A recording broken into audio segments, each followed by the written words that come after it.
Imagine you're in Charlotte, North Carolina in sunset. And the lights are red and it's rush hour.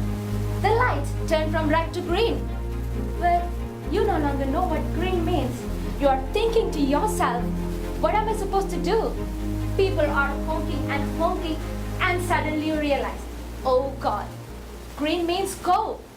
Then you look down at the stick shift, but you no longer remember how to drive a stick shift. This is just one out of the many neurologic manifestations of late Lyme disease. How scary would it be to watch yourself losing the fundamental skills that you have always had? Lyme disease is the most common tick-borne infection in the entire northern hemisphere caused by Borrelia burgdorferi. And the black-legged tick is responsible for the transmission of this insidious disease across the US. The CDC estimated that 300,000 Americans get this infection every year.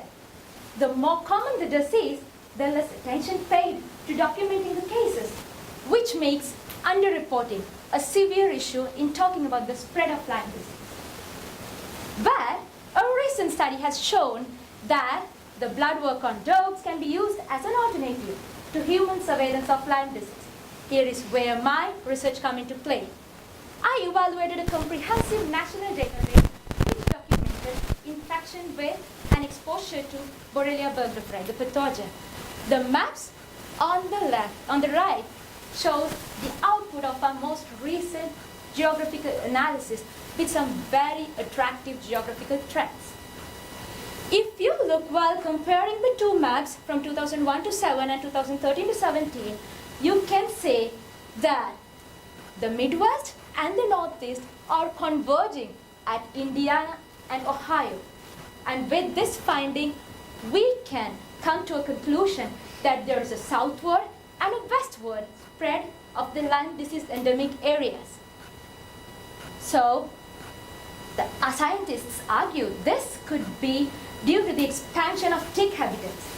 Therefore, the next phase of my study is to understand the changes of climate, land use, and other factors that might have contributed to the colonization and population growth of the black-legged tick.